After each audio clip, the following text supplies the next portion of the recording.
Hello everybody, welcome back to my YouTube channel. तो हमारे सामने एक क्वेश्चन दे रखा है जो कि AIPMT के अंदर दूसरा क्वेश्चन है। If power dissipated in 9 ohm resistor is in the circuit shown in is 36 watt, the potential difference across the 2 ohm resistor is। ठीक है, तो कैसे इसको हम सॉल्व करेंगे? तो हम पहले फार्मूला लिख देते हैं, power dissipated is equal to I²R। ठीक है, ठीक है। तो पावर जो डेसिपेट होता है 9 ओम रजिस्टर के अक्रॉस कितना होता है, 36 वॉट होता है।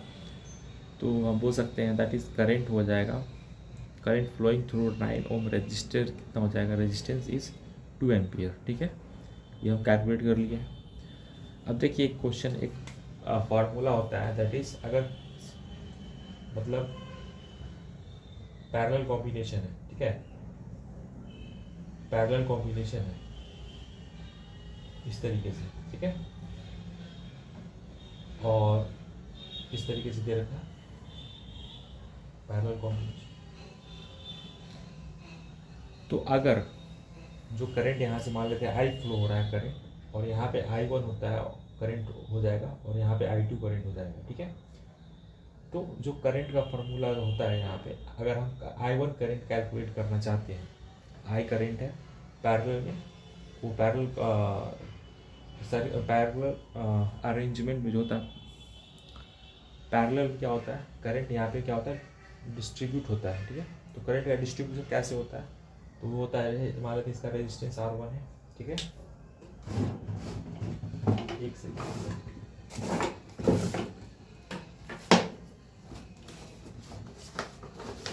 जैसे इसका रेजिस्टेंस R1 है, ठीक है, इसका रेजिस्टेंस R2 है, तो I1 जो करंट होगा दैट इज इक्वल टू, या फिर I1 करंट जो होता है that is equal to, I1 current is equal to क्या होता है, सामने वाला रेजिस्टेंस दैट इज उसके नीचे वाला resistance R2 upon total resistance R1 plus R2 into, ठीक है, इन जो करंट यहाँ पे जो दे रखा है वो हो जाएगा I। ठीक है, तो ये हमें फार्मूला याद रखना होता है।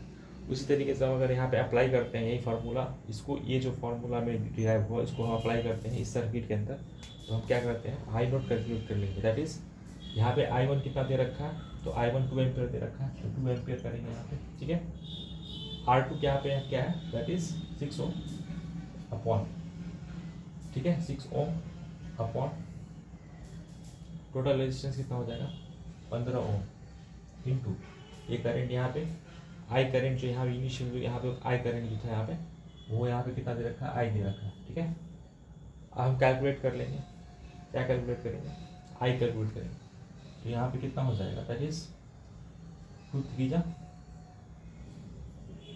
जा यहाँ पे 6 हो जाएगा, और 3 5 जा 15, मतलब आई जो हो जाएगा 5 एम्पियर हो जाएगा। ठीक है, तो यहाँ पे हम बोल सकते हैं यहाँ पे जो करंट है यहाँ पे कितना एम्पियर है, 5 एम्पियर करंट फ्लो हो रहा है।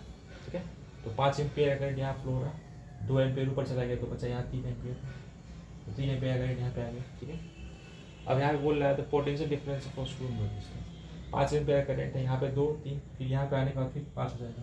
ठीक है, 5 हो जाएगा, तो यहाँ पे पोटेंशियल डिफरेंस कितना हो जाएगा, पोटेंशियल डिफरेंस यहाँ हो जाएगा दैट इज, सॉरी क्या बोल रहा है कुछ, पोटेंशियल डिफरेंस अक्रॉस टू, तो पोटेंशियल डिफरेंस क्या होता है that is V is equal to I R. Current कितना दे रखा है, करंट दे रखा है दैट इज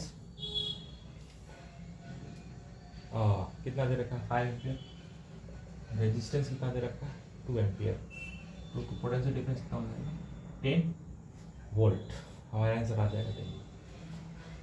तो इस तरीके से हम इसको सॉल्व कर सकते हैं। उम्मीद करते हैं आपको ये कंसेप्ट समझ में आया होगा। ठीक है, तो थैंक्स फॉर वॉचिंग, फिर मिलते हैं नेक्स्ट वीडियो में, तब तक के लिए बाय। 34 का 3,